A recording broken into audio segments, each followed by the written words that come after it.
September 3rd, 1945, brought an eerie silence to the Philippine archipelago that felt heavier than the monsoon clouds.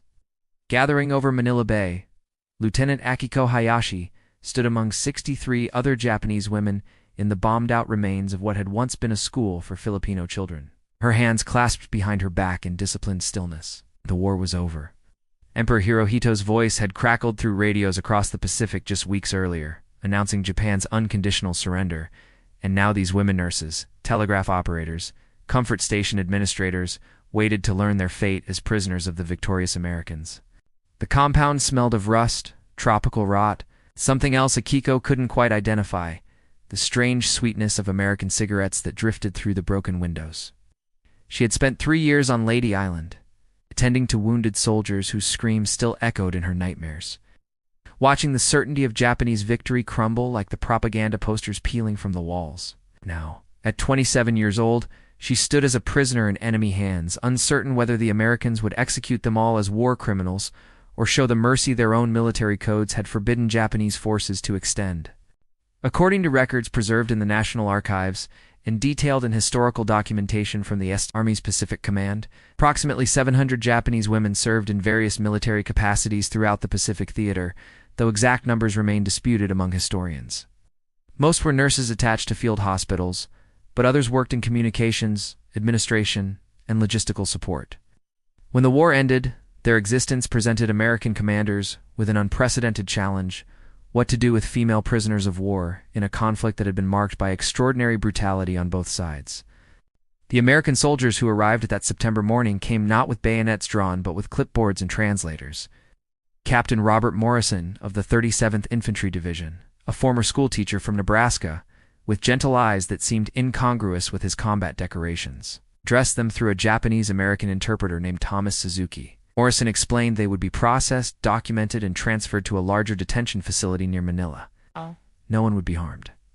They would receive medical examinations, clean clothing, and adequate food. The Japanese women exchanged skeptical glances. Adequate food had become a fantasy during the final months of the war. When rice rations dwindled to handfuls of grain mixed with sawdust and desperation, Akiko had watched 2 nurses die of malnutrition in July alone. The concept of enemy generosity seemed absurd, possibly a cruel prelude to execution. In Japanese military culture, surrender meant dishonor worse than death. Prisoners were treated with contempt, often tortured, sometimes executed. Why would the Americans be different? Yet the Americans were different, bewilderingly so. Within hours, military trucks arrived to transport the women. No one shouted, no one struck them. When elderly nurse Fumiko Tanaka stumbled on the truck's step, an American private barely 20 years old, with Oklahoma dust still in his accent, reached out to steady her. She flinched as though expecting a blow, but his hands simply supported her elbow until she found her footing. He smiled, awkward and brief, then turned away. Akiko climbed into the truck bed, sitting on rough wooden benches alongside her companions. As the convoy rumbled toward Manila through countryside scarred by battle-burned villages, cratered roads, abandoned artillery pieces rusting in elephant grass, she noticed American soldiers distributing canteens of water, clean water. The woman beside her, a telegraph operator named Keiko Yamamoto, accepted a canteen with trembling hands, drank deeply, then burst into tears. The detention facility outside Manila had been constructed with startling speed on land that American CBs had cleared of jungle and Japanese fortifications. Rows of prefabricated barracks stretched across red earth, surrounded by barbed wire that gleamed in the tropical sun. Guard towers stood at each corner, but the soldiers manning them seemed more bored than vigilant, playing cards and smoking while Filipino laborers worked nearby, rebuilding roads destroyed during liberation. When the trucks arrived on September 7, 1945, Akiko expected to be herded into cramped quarters, perhaps interrogated, certainly deprived of dignity as punishment for serving the losing side. Instead, an American officer major, Patricia Blackwell, nurse from the Army Nurse Corps, greeted them with an interpreter and explained the camp regulations in a tone that was firm but not unkind. The women would be housed in barracks with actual beds, not bare floors. They would receive 3 meals daily. Medical staff would address any health concerns. They were expected to maintain cleanliness and order, but they would not be forced into labor beyond maintaining their own living areas. The barracks themselves proved astonishing. Each woman received a metal-framed cat with a thin mattress, a blanket, a pillow, and a footlocker for personal belongings, though most had nothing to store except the tattered uniforms they wore. Electric lights hung from the ceiling, a luxury Akiko hadn't experienced since leaving Tokyo in 1942. Latrines with actual plumbing stood at the end of each building, crude but functional. After years of squatting over trenches in the jungle, these facilities seemed impossibly civilized. That first evening, mess hall whistles summoned the prisoners to dinner. The women filed into a large open structure, where American soldiers and Filipino workers also ate, though at separate tables. The Americans served food cafeteria style, inmates receiving metal trays divided into compartments. Akiko stared at what appeared on her tray, white rice, actual rice. It's not the moldy grain mixture she'd choked down for months, alongside vegetables, canned fruit, and bread. Real bread, soft and pale, unlike the hardtack biscuits that had broken her teeth during the war's final year. But the most bewildering item sat in the center compartment, several pieces of golden brown meat that glistened with oil. The smell was unfamiliar, savory and rich, making her stomach clench with hunger she'd learned to ignore. Round her, Japanese women whispered in confusion, examining the food with suspicion. Was it poisoned? Some elaborate American cruelty? Keiko poked at the meat with her fork, uncertain. An American soldier noticed their hesitation. Corporal James Mitchell, a lanky man from Louisiana whose Japanese was limited to a few halting phrases learned from the interpreter. He approached their table with his own tray, pointed to the golden meat on his plate, and said loudly, carefully, "Fried chicken. Fresh." He mimed eating, then rubbed his stomach in satisfaction. "Good you eat." The interpreter, Thomas Suzuki, who stood nearby monitoring the meal, translated more eloquently. "The American says this is fried chicken, a common food in America. It's freshly prepared and safe to eat. He recommends it." Fried chicken. The words meant nothing to Akiko. She knew chicken. Of course, she'd occasionally eaten it in Japan during festivals or special occasions, usually boiled in broth or grilled on skewers. But this dark, crispy coating, this lavish use of oil for frying, seemed wasteful beyond comprehension. Japan had been starving. Officers had eaten rice while enlisted men survived on grass soup. And here were Americans, the victors, casually frying meat in precious oil for prisoners who'd fought against them. Silence fell over the Japanese tables as the weight of that realization settled. These people, these Americans, who'd firebombed Japanese cities and killed hundreds of thousands, were feeding their captured enemies better than Japan had fed its own soldiers. The cognitive dissonance was staggering. Akiko picked up the chicken piece with her fingers. No one had taught her the American custom of eating fried chicken by hand. But utensils seemed inadequate and bit through the crispy coating into tender, juicy meat beneath. The taste exploded across her tongue. Salt, fat, spices she couldn't identify. The primal satisfaction of protein after months of deprivation. She chewed slowly, aware that her body might rebel against rich food after prolonged starvation, but unable to stop. Around her, other women began eating, some weeping quietly as they ate. Overwhelmed by the simple act of being fed by those they'd been taught to consider demons. The days that followed brought a cascade of small revelations that appended everything Akiko Hayashi had believed about the enemy. On September 10th, 1905, American Red Cross workers arrived with donated clothing, dresses, blouses, skirts, all second-hand but clean and intact. A stark contrast to the threadbare uniforms the Japanese women had worn to tatters. Major Blackwell distributed the garments with practical efficiency, encouraging the prisoners to select items that fit reasonably well. Akiko chose a simple cotton dress in faded blue, the first civilian clothing she'd worn in 3 years. The fabric felt strange against her skin, softer than military-issue cotton. The style was distinctly Western, shorter hem, fitted waist, buttons down the front. When she examined herself in a cracked mirror hanging in the latrine, she barely recognized the gaunt woman staring back hollow cheeks, cropped hair growing out unevenly, eyes that had witnessed too much. But the dress made her look almost human again, not a soldier or a prisoner, just a woman. The Americans seemed determined to treat them as human, which proved more disorienting than cruelty would have been. Japanese military doctrine had prepared them for torture, execution, or forced labor. No one had prepared them for volleyball nets erected in the compound yard, for American soldiers organizing games and inviting the prisoners to participate through pantomimed gestures. No one had warned them that their captors might smile, might share cigarettes, might show photographs of their own families back home. Corporal Mitchell became a regular presence near the Japanese women's barracks, his curiosity apparently stronger than any lingering combat hostility. Through Thomas Suzuki's translation, he asked questions about Japan, about their experiences, about what they missed from home. His ignorance was profound. He thought Tokyo and Kyoto were the same city, believed all Japanese people knew martial arts, assumed they ate raw fish for every meal, but his interest seemed genuine, unmarred by malice. One afternoon, he brought a portable phonograph and played American music, big band jazz, swing orchestras, singers with honey-smooth voices, crooning about love and moonlight. The Japanese women gathered around, mesmerized by sounds that bore no resemblance to traditional Japanese music. The rhythms were complex, syncopated, built on instruments they'd never heard. Some women began swaying unconsciously, their bodies responding to the music despite their minds' confusion.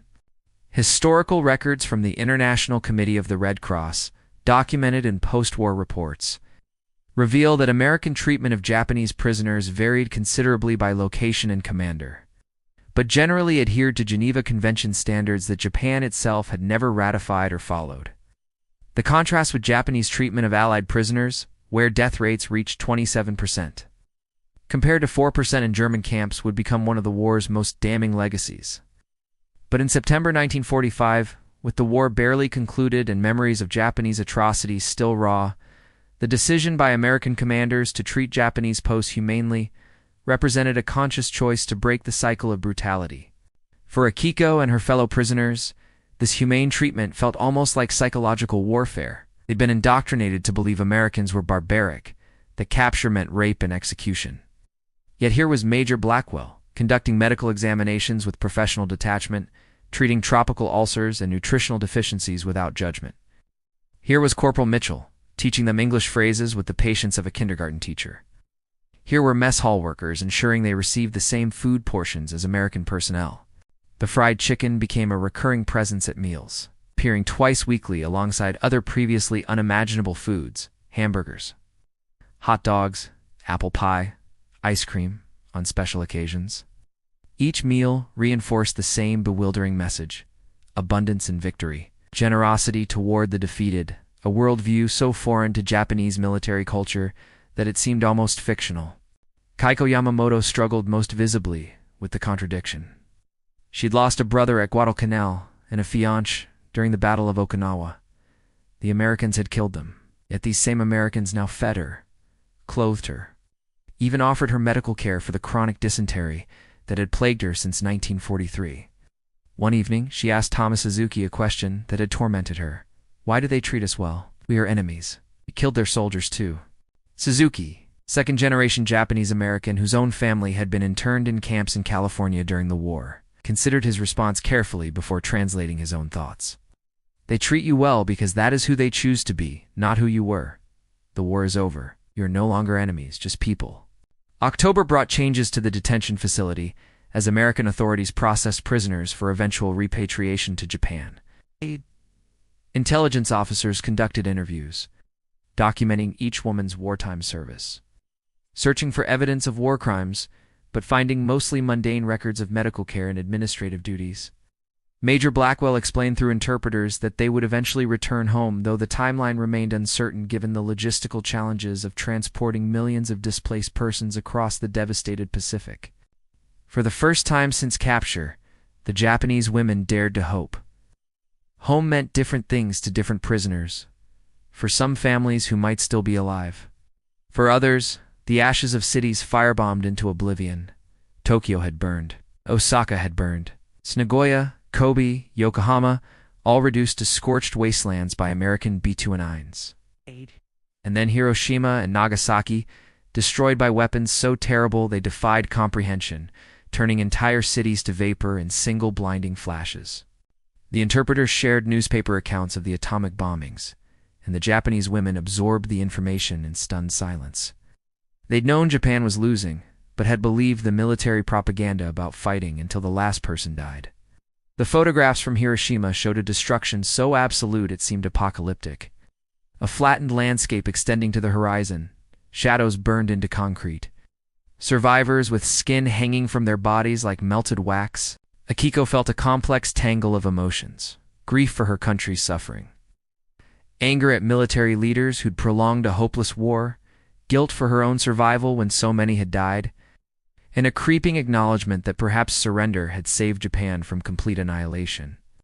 If fighting had continued, if Americans had been forced to invade the home islands, how many millions more would have died?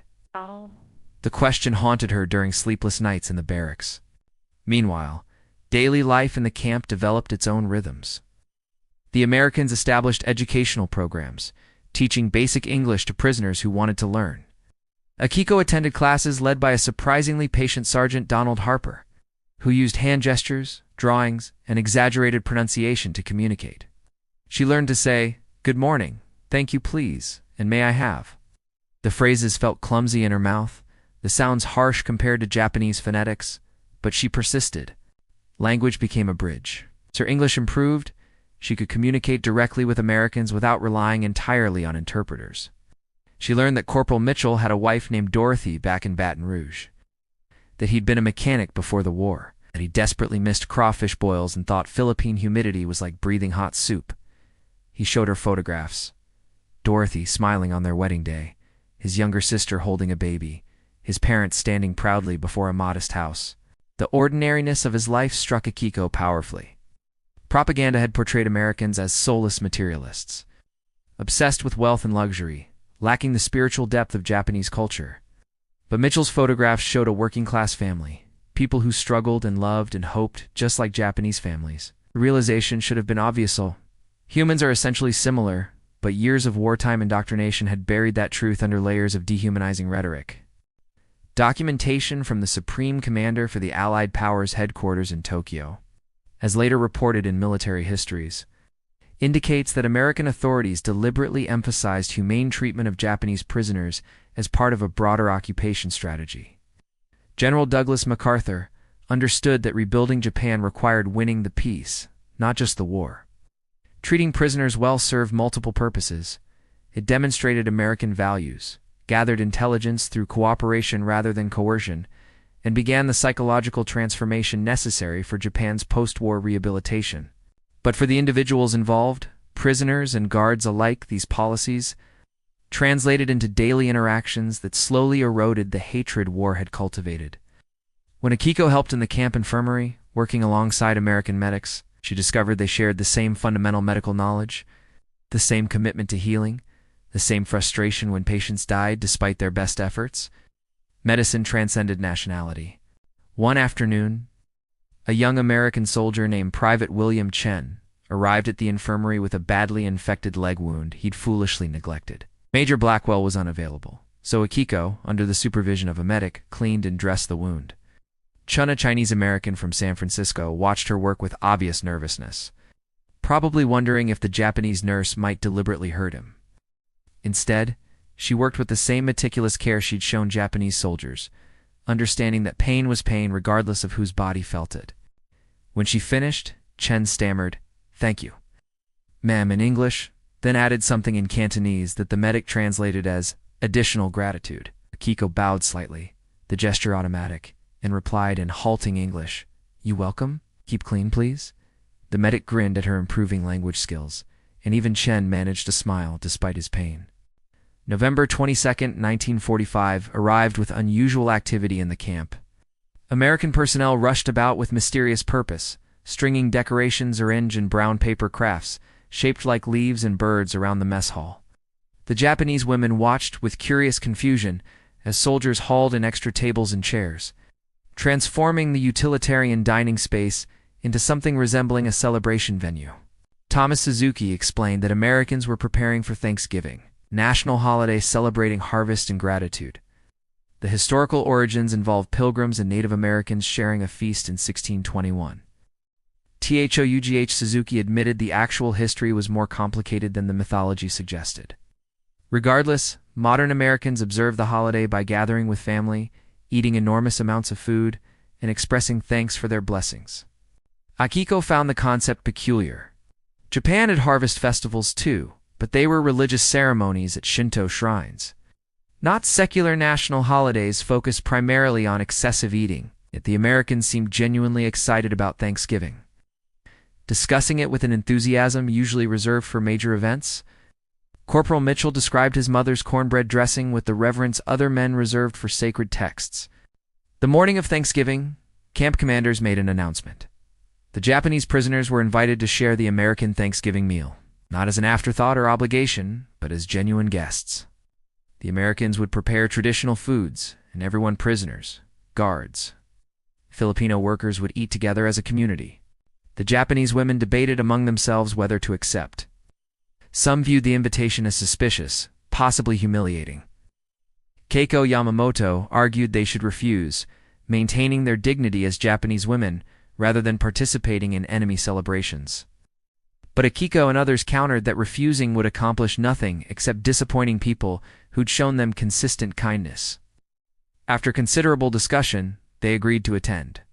November afternoon heat hung heavy as the prisoners filed into the decorated mess hall, uncertain what to expect. The sight that greeted them seemed hallucinatory, tables laden with food in quantities that defied wartime logic.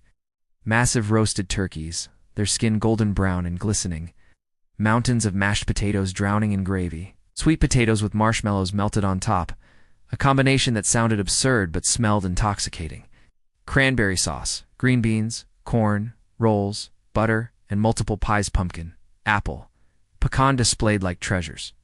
Major Blackwell stood at the head table, offering a brief speech through Suzuki's translation. Thanksgiving is about gratitude and community. This year, we're grateful the war is over. We're grateful for the opportunity to build peace instead of continuing destruction. You are our enemies, but today you're our guests. Welcome to our table. The prisoners served themselves cafeteria style, Americans helping them identify unfamiliar dishes and suggesting combinations. An enthusiastic cook named Sergeant Antonio Russo piled Akiko's plate with turkey, insisting she'll try the dark meat with gravy, explaining with theatrical gestures that his Sicilian grandmother would approve of the preparation despite it being a purely American dish. When the Japanese women returned to their tables, they sat in silence, staring at plates overflowing with more food than they'd seen in a year. Akiko picked up her fork, cut into the turkey, and tasted it. The meat was tender, flavorful, nothing like the stringy chicken she'd occasionally eaten in Japan. She tried the mashed potatoes, creamy and rich with butter, then the sweet potatoes, which tasted like dessert despite being a vegetable. Around her, other women began eating, some crying quietly, overwhelmed by the absurd generosity of being fed a feast by people whose cities they'd helped attack. The contradiction was inescapable.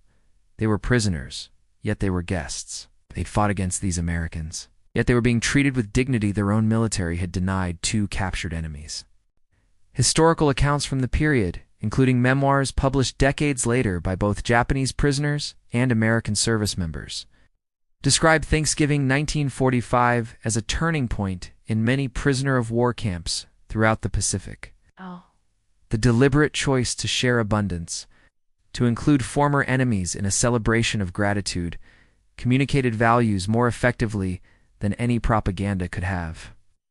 It demonstrated that American ideals, however imperfectly realized, included generosity, forgiveness, and the belief that yesterday's enemies could become tomorrow's friends. During the meal, American soldiers moved between tables, attempting conversation despite language barriers. Private Chen, his leg wound healing well, sat near Akiko and tried to explain football the American version, not soccer, using salt shakers as players and demonstrating tackles with dramatic gestures. She understood perhaps 20% of his explanation, but appreciated the effort to connect across the vast cultural divide separating them.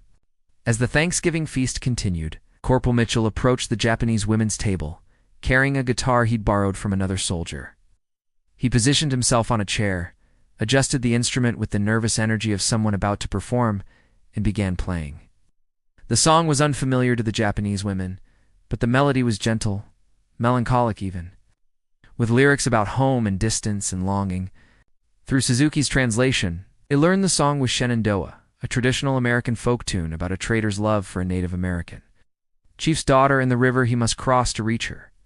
The lyrics spoke of beauty and separation, themes that resonated powerfully with women who'd been separated from their homeland, uncertain when or if they'd return. Mitchell's voice was untrained but sincere, and several Japanese women found themselves moved by the raw emotion in his performance. When he finished, an unexpected thing happened. Nurse Fumiko Tanaka, the elderly woman who'd stumbled boarding the truck months earlier, began singing a Japanese song. Her voice was thin but pure, carrying a traditional melody about cherry blossoms falling, about the transient nature of beauty, about accepting impermanence with grace. The mess hall fell silent as Americans listened to the foreign words, unable to understand the language but recognizing the universal expression of loss and longing. Other Japanese women joined her, their voices blending in harmony they'd learned as schoolgirls before the war consumed everything. The song spoke of spring in Japan, of petals drifting on the wind, of moments too beautiful to last. When they finished, Americans applauded, and Mitchell wiped his eyes unselfconsciously, telling Suzuki, "That was the most beautiful damn thing I've heard in 4 years of this war." The cultural exchange continued as the afternoon progressed into evening. American soldiers demonstrated baseball with improvised equipment, trying to explain the rules to confuse Japanese women more familiar with martial arts than baton-ball games. Filipino workers taught everyone a traditional dance, creating a chaotic but joyful scene of people from 3 cultures attempting coordinated movement while laughing at their collective incompetence. Akiko found herself talking with Major Blackwell, their conversation facilitated by Suzuki, but increasingly supplemented by Akiko's improving English. Blackwell had served in field hospitals from Guadalcanal to Okinawa, tending to American casualties from battles where Japanese defenders fought to the death rather than surrender. She'd lost friends, watched young men die from wounds sustained in combat against Japanese forces, yet she treated Japanese prisoners with the same professional compassion she showed American patients. "How do you do it?" Akiko asked haltingly in English, then continued in Japanese for Suzuki to translate. "How do you care for enemies who killed your friends?" Blackwell considered the question seriously before responding. "The war demanded we be enemies. Peace demands we be something else. Those boys who died, they didn't die so I could carry hatred forever. They died hoping their sacrifice would create a world where this kind of war never happens again. Treating you well, treating all prisoners with dignity, that's how we honor what they fought for." Her answer surprised Akiko with its thoughtfulness. Japanese military philosophy emphasized revenge, honor through blood, the sacred duty to avenge fallen comrades. The concept of honoring the dead through mercy to enemies seemed almost paradoxical, yet Blackwell clearly believed it deeply.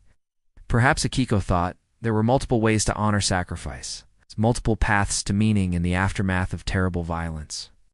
As darkness fell and the celebration wound down, camp commanders distributed small gifts to the prisoners: bars of soap, toothbrushes, writing paper, and pencils. These modest items represented luxuries after years of deprivation, and the women accepted them with gratitude that felt disproportionate to the gift's material value. But the objects represented something beyond their practical use. They were symbols of normalcy, of being treated as people with needs and dignity rather than as defeated enemies to be punished. That night, back in the barracks, the Japanese women talked late into the evening, processing the day's experiences. Some remained skeptical, suggesting the Americans were manipulating them for propaganda purposes. Others, like Akiko, had begun to genuinely reconsider their understanding of the enemy hood, somehow become something closer to hosts and captors. Keiko Yamamoto, who'd lost so much to American military action, spoke with unusual vulnerability. "I want to hate them. I should hate them. But how can I hate someone who feeds me turkey and plays guitar and treats my dysentery?" Hatred made sense when they were monsters, but they're just people, confused and young like us, caught in the same terrible war. Her words articulated what many felt but struggled to express.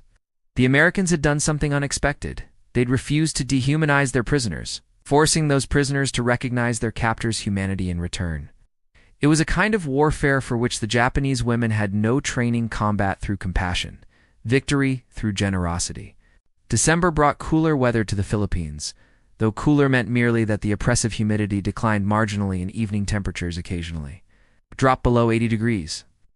The camp's routines had become familiar. Morning roll call, breakfast, educational classes or work assignments, lunch, free time, dinner, evening activities. The Japanese women had transformed from bewildered captives into something approaching residents. Though the barbed wire reminded everyone this wasn't home. Preparations for Christmas began in early December, with Americans displaying the same enthusiastic, decorative impulses they'd shown for Thanksgiving. Corporal Mitchell and others cut branches from trees outside the camp perimeter, fashioning them into wreaths adorned with whatever colorful materials could be scavenged or improvised. The mess hall acquired strings of lights, a remarkable luxury given the war's recent conclusion, powered by the camp's generator. Through Thomas Suzuki and her own expanding English vocabulary, Akiko learned about Christmas traditions, the religious celebration of Jesus Christ's birth, overlaid with secular customs involving gift-giving, decorated trees, special foods, and family gatherings. The holiday seemed culturally complex, combining sacred and commercial elements in ways that confused her but clearly meant something profound to Americans. Major Blackwell organized a Christmas program, inviting prisoners to participate if they wished. Some Japanese women remained hesitant about engaging with Christian religious celebrations, but others curious about American culture or simply craving any diversion from the monotony of camp. Life volunteered to help with preparations. Kiko found herself working alongside American soldiers and Filipino workers, stringing decorations and preparing the mess hall for festivities. Private William Chen, fully recovered from his leg infection, taught her to fold paper into decorative shapes, origami-like, but distinctly American in aesthetic. They worked in comfortable silence, occasionally attempting conversation that mixed English, Japanese, pidgin phrases, and elaborate hand gestures. Language barriers that had seemed insurmountable in September now felt merely inconvenient. Small obstacles overcome through patience and good humor. The approaching holiday also meant approaching repatriation. American authorities announced that the first groups of Japanese prisoners would begin returning home in January 1946, once transportation could be arranged. The news created conflicting emotions: joy at the prospect of returning to Japan, anxiety about what they'd find there, and unexpected sadness about leaving the strange community that had formed in the camp. Akiko thought about Tokyo, wondering if her family's home still stood. Her parents would be 70 now if they'd survived. Younger brother had been conscripted in 1944, sent to defend Okinawa, and she'd heard nothing since. Statistically, he was probably dead. Most Japanese defenders on Okinawa had died fighting or committed suicide rather than surrender. The Americans had killed over 100,000 Japanese soldiers and Okinawan civilians there, while losing more than 12,000 of their own troops. Yet here she was, eating meals prepared by Americans who'd fought at Okinawa, who might have killed her brother, who treated her with consistent kindness despite that possibility. The moral complexity was dizzying. Could she hate them for doing in war what soldiers do? Could she forgive them for killing her countrymen while knowing Japanese forces had committed equally terrible acts? Did forgiveness even mean anything in the context of industrial-scale violence? On December 12, 1945, a Red Cross delegation visited the camp to document conditions and prepare reports for international observers. The Japanese women were interviewed individually, asked about their treatment, their health, their needs. Akiko answered honestly. They were fed adequately, housed reasonably, treated with general respect. She mentioned the fried chicken, the Thanksgiving feast, the Christmas preparations. The Red Cross representatives seemed satisfied, even impressed. After the interview, one representative, Swiss doctor named Klaus Brunner, spoke with her privately through an interpreter. "You understand this treatment is unusual?" he said. "Not all prisoners everywhere are so fortunate. The Americans have chosen to follow international law strictly, even generously. But that choice required deliberate effort by commanders who could have chosen differently." Akiko nodded, understanding the implication. She'd heard rumors about Soviet treatment of Japanese prisoners in Manchuria, brutal forced labor, inadequate food, thousands dying of exposure and starvation. She'd heard about Japanese treatment of Allied prisoners, the Bataan Death March, slave labor on the Burma Railway, casual executions. The Americans' decision to treat prisoners humanely wasn't inevitable or automatic. It reflected specific values and conscious choices. That evening, Sergeant Russo taught a cooking class in the mess hall, demonstrating how to prepare basic American dishes. A dozen Japanese women attended, including Akiko, learning to make pancakes, scrambled eggs, and inevitably fried chicken. Rousseau showed them how to prepare the buttermilk brine, explained the flour coating technique, demonstrated the proper oil temperature for frying. His enthusiasm for cooking was infectious, transcending language barriers through the universal language of food. When the chicken emerged from the oil, golden and crispy, smelling exactly like that first bewildering meal in September, Akiko felt an unexpected wave of emotion. This food, this strange American preparation that had once symbolized her complete disorientation now, represented something else. The possibility of understanding across difference, the potential for enemies to become friends, the hope that people could choose compassion over cruelty. December 24th, 1945. Dawned clear and humid. Another tropical day that bore no resemblance to the snowy Christmas imagery adorning the mess hall decorations. Americans seemed undeterred by the meteorological inappropriateness, maintaining their holiday spirit despite palm trees and 90-degree temperatures. Corporal Mitchell had somehow acquired a small pine tree, probably purchased from Filipino merchant switch, sat decorated with handmade ornaments in the recreation area. The Christmas Eve celebration began at sunset. Camp commanders had declared a partial holiday, reducing guard duties to minimal levels and encouraging everyone to participate in festivities regardless of nationality or religion. The mess hall had been transformed more elaborately than for Thanksgiving, with colored paper chains, crude stars cut from scrap metal, and those precious electric lights casting warm glows through the tropical darkness. Major Blackwell opened the evening with a brief speech, acknowledging that Christmas was a Christian holiday, but expressing hope that everyone could appreciate the underlying themes of peace and goodwill. She thanked the prisoners for their cooperation, thanked the American personnel for their service, and thanked the Filipino workers for their essential labor rebuilding a devastated country. Then she invited everyone to share the meal prepared by Rousseau and his kitchen staff. The food was impressive, even by American standards.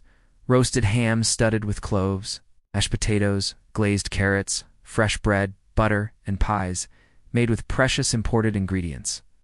But the centerpiece was familiar: fried chicken, prepared in massive quantities, piled golden and steaming on serving platters throughout the mess hall. Rousseau had apparently decided that fried chicken was his signature dish, his gift to the community, his way of communicating care through cooking. As people ate, American soldiers organized entertainment. Private Chen and several others performed a comedy skit mocking army bureaucracy.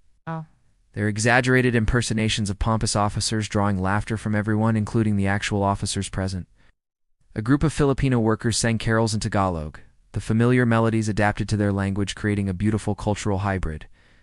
And Mitchell played his borrowed guitar again, this time attempting Silent Night with limited success, but considerable sincerity. Then Nurse Fumiko Tanaka did something unexpected. She stood and addressed the gathering in halting English, clearly having practiced the words carefully. "I am Fumiko Tanaka," she began, her elderly voice trembling but determined. "I am nurse for Japanese Army. I help kill American soldiers by keeping Japanese soldiers alive to fight. I am an enemy." The mess hall fell silent. Suzuki moved to assist with translation, but Tanaka waved him off, continuing in her accented English.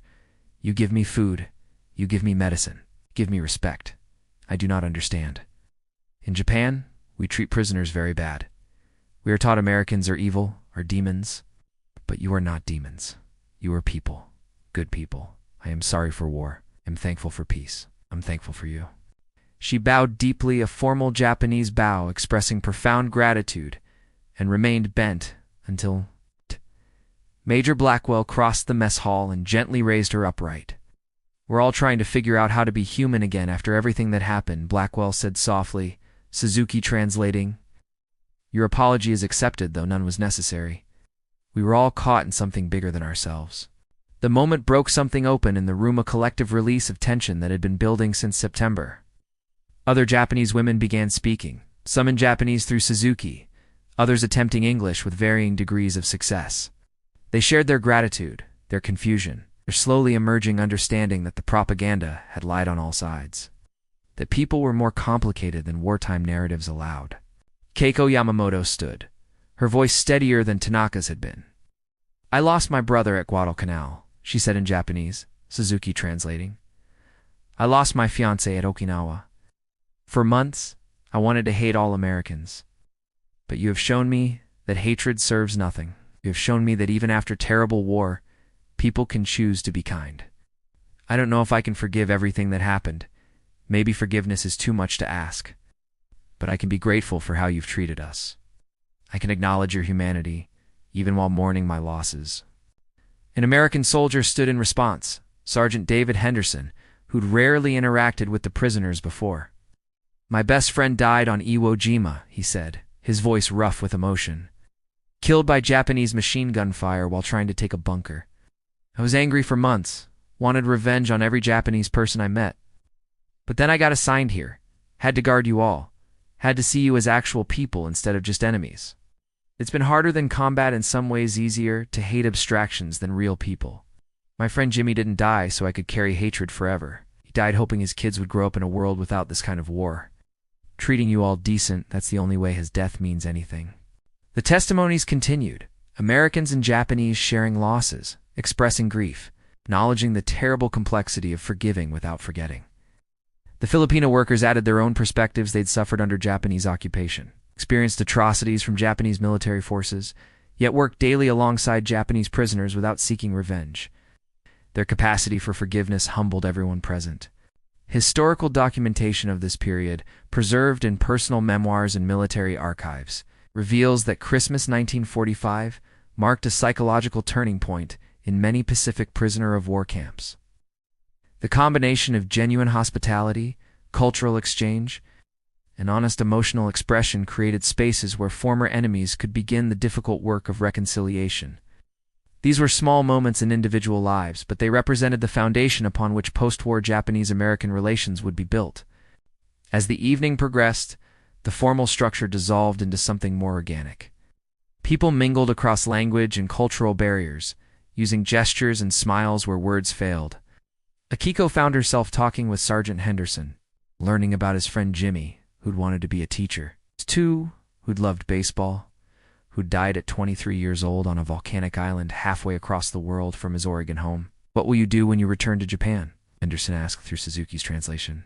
Akiko considered the question. She'd been a nurse, but her military service might make civilian employment difficult in occupied Japan. "I don't know," she admitted. "Everything is uncertain, but I want to work for peace somehow. I want to make sure what happened never happens again." Henderson nodded thoughtfully. "Same. I'm going back to school, going to become a teacher like Jimmy wanted to be, going to teach kids about the world, about other cultures, about how people everywhere are basically the same. Maybe if enough people learn that, we won't have another war like this." The idealism sounded naive, but Akiko found herself hoping he was right.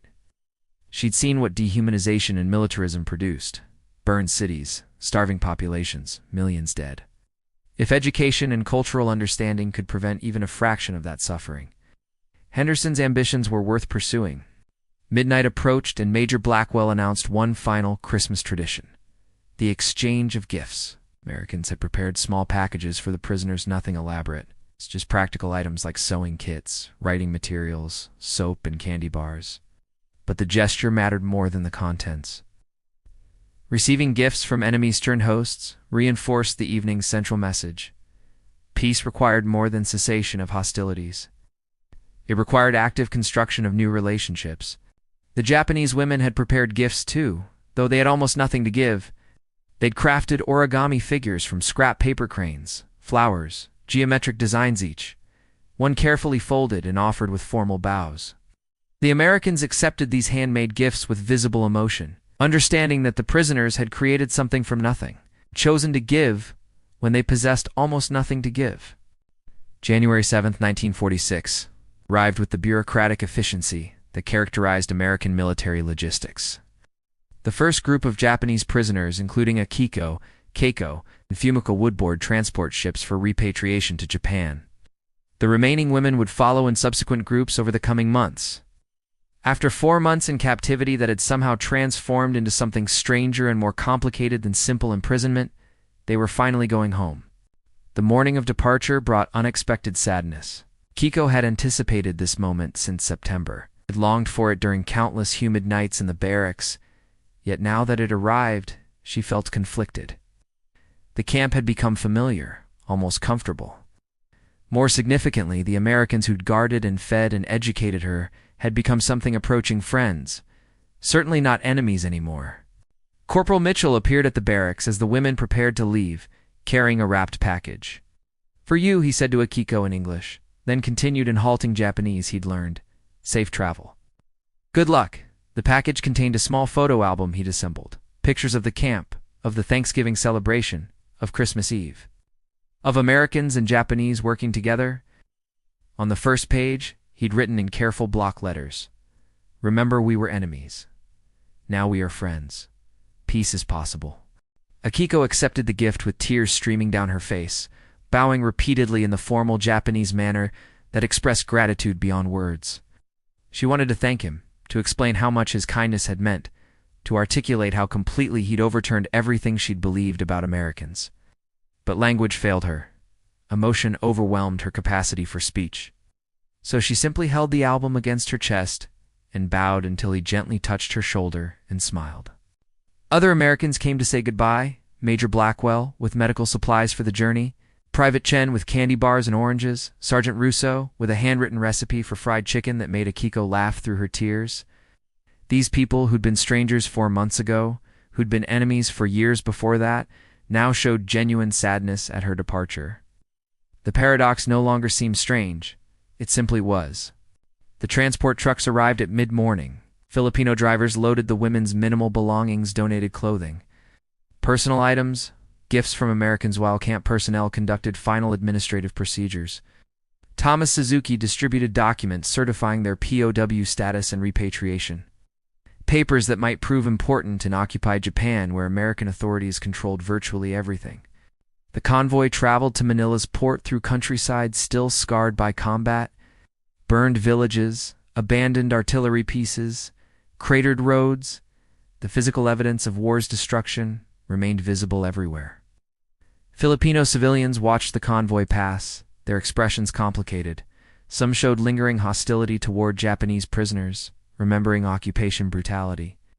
Others displayed indifference, exhausted by years of violence and focused on survival.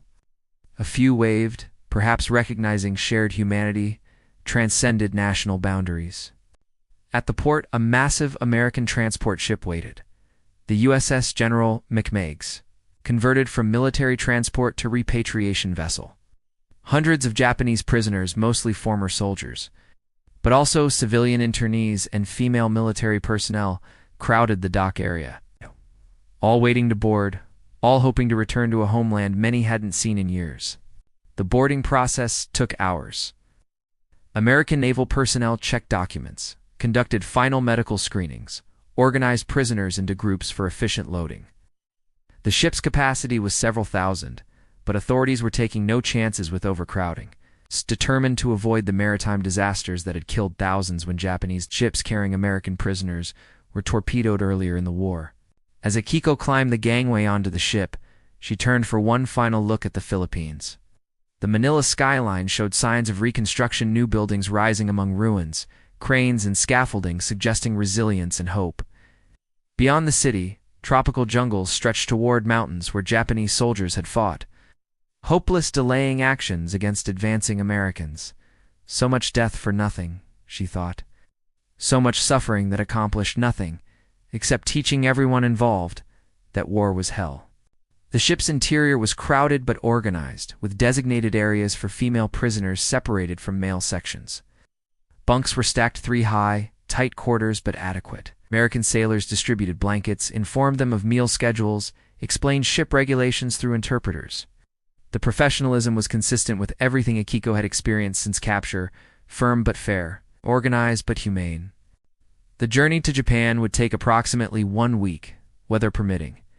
The USS General McMeigs would sail north through the Philippine Sea, past Okinawa's devastated landscape, and finally to Japanese ports where occupation authorities would process returnees.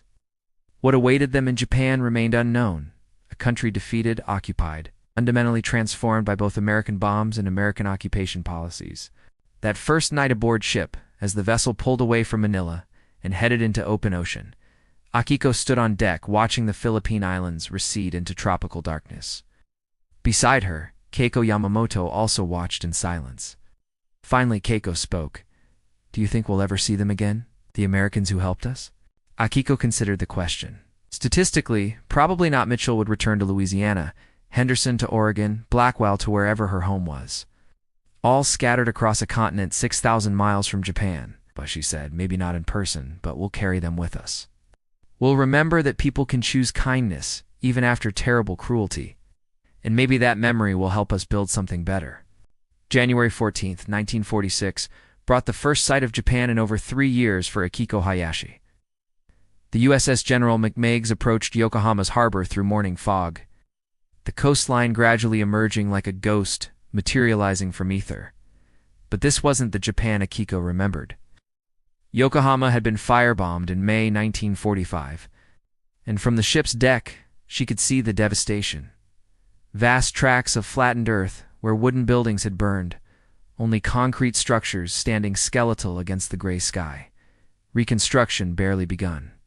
The repatriation process at Yokohama was thorough and impersonal. American occupation authorities, part of General Douglas MacArthur's administration, have defeated.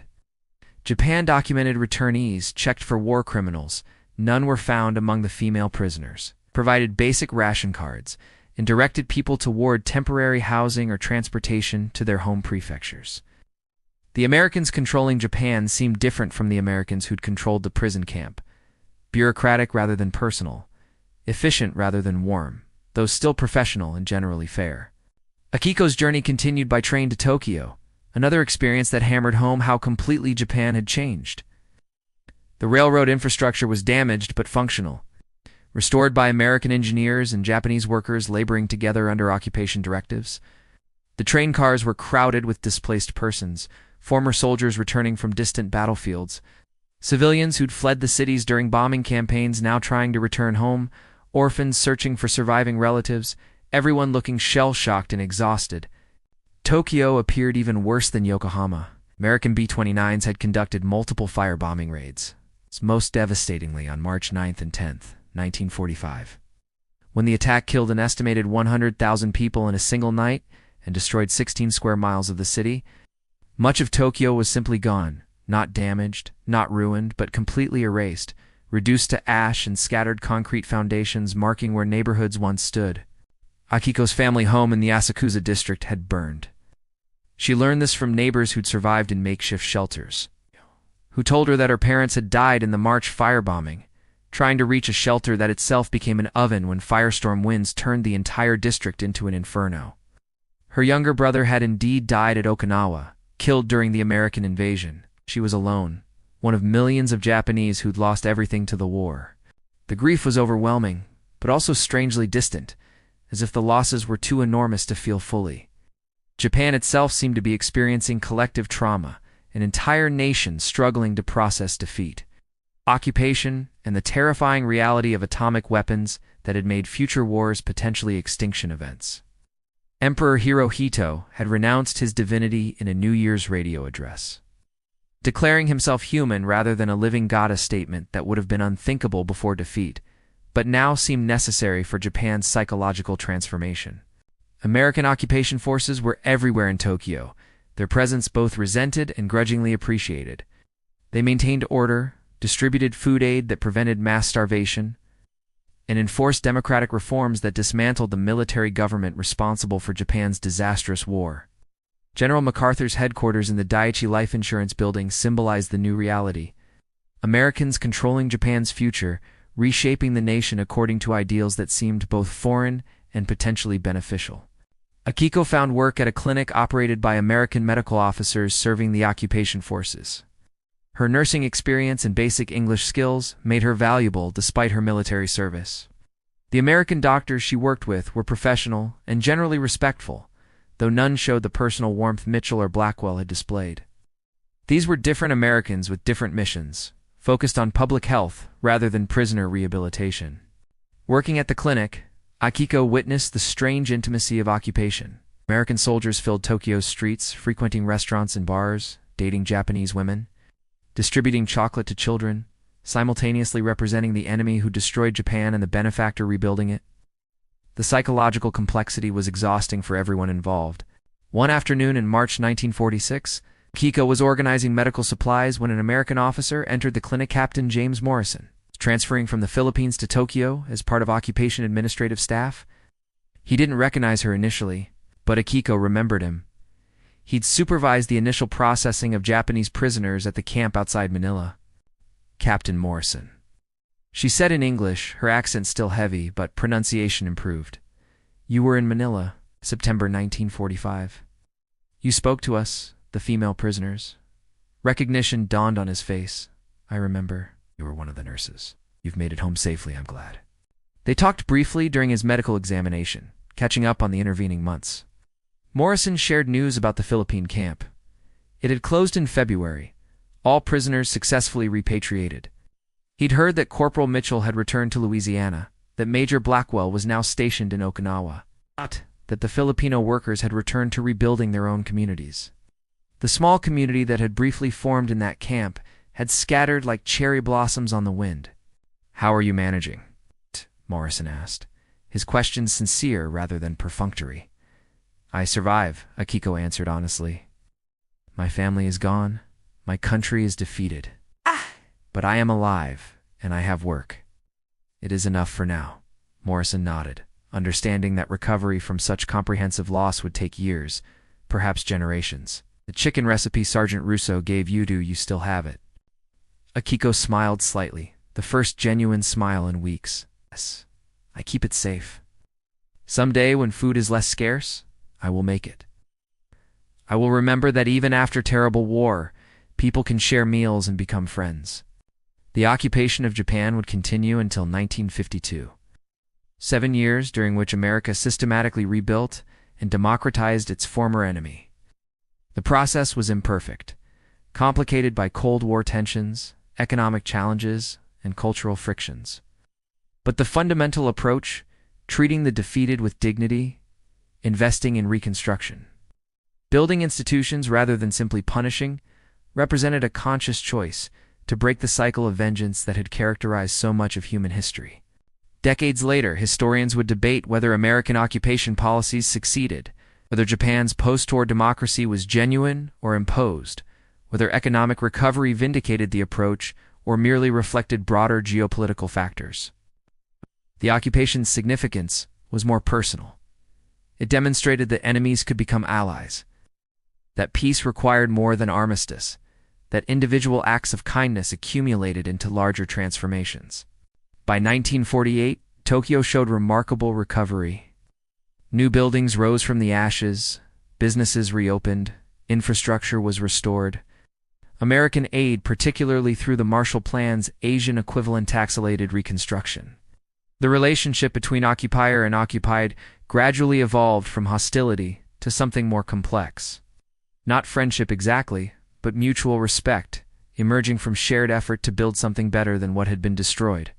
Akiko eventually married a Japanese doctor who'd served in China and shared her complicated feelings about the war.